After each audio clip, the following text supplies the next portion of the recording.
here's my homepage, the YouTube icon at the top, and the chapters button. That's really the gateway to the whole website.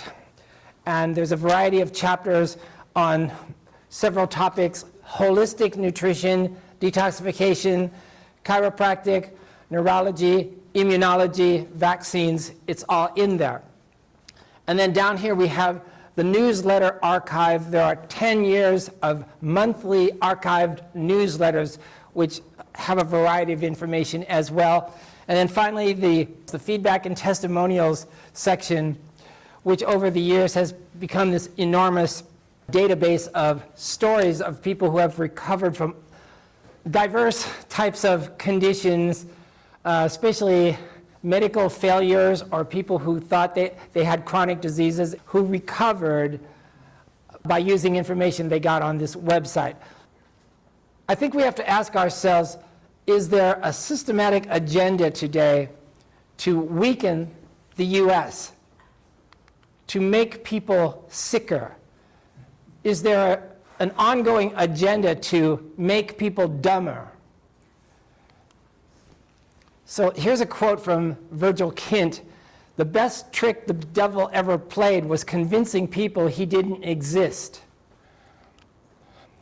So many of you may have read my study on the history of media. It's on my website. It's entitled "The Doors of Perception: Why Americans Will Believe Almost Anything." It's one of the chapters. Our key historical figure in talking about how media emerged as the industry that it is today is this handsome gentleman here, whose name is Edward L. Bernays, who was the nephew of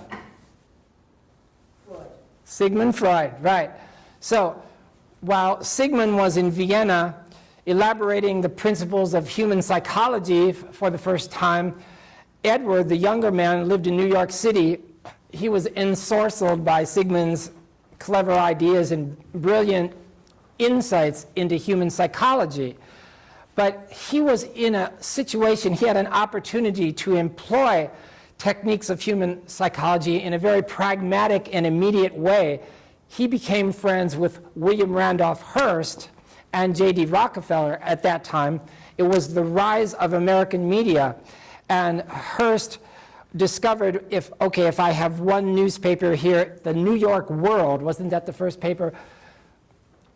And we have a chain of newspapers in every major city all around the country. We can't have all these other newspapers just sending out their reporters and trying to figure out what is the news today. No, we're going to organize, and so the story is going to be the same. And this brilliant plan, this philosophy, this technology really has extended to the present time. And that's why even today when, quote, something happens, right, you will read that same story in the San Francisco Chronicle, in the Chicago Tribune, in the Seattle Times, in the New York Times. Not only will it be the same story, some of the paragraphs will be the same, but the phrases are going to be exactly the same. That is Edward L. Bernays, a brilliant, brilliant man. He was personally in control of things in the driver's seat for about 80 years.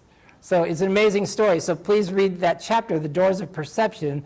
One of the underlying principles that Edward L. Bernays taught us is that no evil exists in the world except what we announce. So that is definitely an Edward L. Bernays principle. And we subconsciously accept that today. We subconsciously accept that today, that no evil exists in the world except what media announce. If we didn't read about it in the newspaper or on Wiki Google, it's not real. Organized media has trained us that their task is to identify our enemies for us. Their task is to identify our enemies for us. Okay? The unvaccinated are our enemies. That's just one example, but it extends into the political arena as well. Here are some of the perceptions that organized media has inculcated on the minds of the American psyche in the last century. Most people believe these are true. Ready? Milk is a good source of calcium. Ascorbic acid is vitamin C. Aspirin prevents heart attacks. Heart drugs cure heart disease. Chemotherapy and radiation are effective cures for cancer. Chronic pain is a natural consequence of aging. Insulin shots cure diabetes. Now, I have individual chapters on each one of these subjects. We don't have time to go into them today, but I'm just telling you that the legitimate science behind each one of these principles suggests the exact opposite. Here are a few more. Ready? Most people believe these. Small traces of aluminum and mercury are harmless. Estrogen drugs cure osteoporosis. The purpose of the healthcare industry is health. Fluoride in the city water protects your teeth. Flu shots prevent the flu. Gluten-free foods are healthy. I have a whole list of these, so please look at the chapter called The Doors of Perception. Now, in the last 20 years, we've witnessed the rise of the internet. It didn't really affect my life until the mid-90s. That's when I bought my first computer. And it's changed so much. Back at that time, we had this information highway appearing in this magic box all of a sudden. It's like, whoa. And information was really organized at that time, and there really was such a thing as a Boolean search. Did I talk about this yesterday? You could say, okay, I want all the websites contain all of these individual words.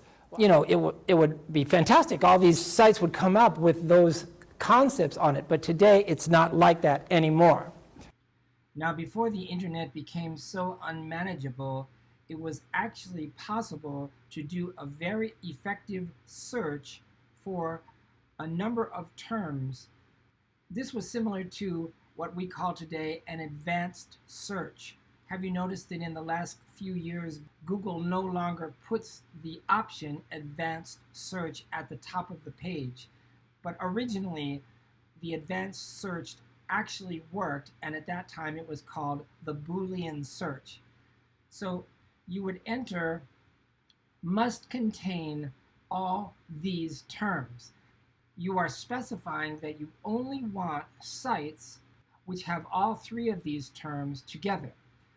And then what would happen is immediately all the sites which would be evoked would truly show the relationship between all of your terms. This is no longer possible. Part of the reason is that every 6 months or so, the entire body of information of the internet doubles. Today, if you try to do an advanced search for 3 separate terms that you want to find a relationship among, and you want, of course, you want to see that all on the same site, it doesn't work.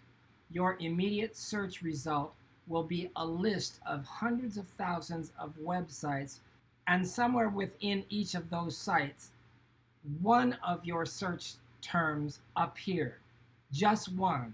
That's it. And you will immediately get hundreds of thousands of random websites which have not the slightest relationship among your 3 assigned terms. So it's completely ineffective today. So the whole science of knowledge has radically changed since the emergence of the internet. Now, the way that online data has developed, it has presented an unprecedented opportunity, unprecedented since the time of Gutenberg, for the control of information. Who decides? What is the algorithm of Google to decide what to leave in and what to leave out? Let's say that you are interested in the safety of the new measles vaccine. So you type in this phrase on your search: measles vaccine dangerous. And what's going to happen? I mean, I actually did this. You can do it too. Immediately, within 2 seconds, you will have 500 sites come up. the criterion for the appearance of any one of those sites is merely if the word measles or vaccine or dangers was ever mentioned in that entire site. And they are put up there at random with no more prioritizing. So it is the same with Google Scholar, which I consider is no longer useful. So as you're plowing through this enormous list of websites looking for something on measles vaccine dangers, here are what you're going to see on 99.999% of them. Ready? There are going to be sites on measles outbreaks in several states, unfounded connection with the unvaccinated. They love to assume facts, not in evidence, just like everyday media. For instance, measles is a dangerous disease. Measles is a deadly disease. The vaccine is a defense against measles, and exemptions should be outlawed. That's all you read, because in the new censorship that we have today, those decisions have been made. So the boys at Google in the hierarchy, Markey, Zuckerberg, and the people at YouTube, they have decided, they have accepted their newly assigned role as censor and arbiter. Now, we've just used measles vaccination as an example here. Now that censorship of that subject has been so effectively established in just a few months with so little opposition, it will be a simple matter from now on to censor out information on any subject assigned to corporate media and social media, whether it's related to health, politics, religion, identifying enemies. Today we are living in a paradigm shift of information control.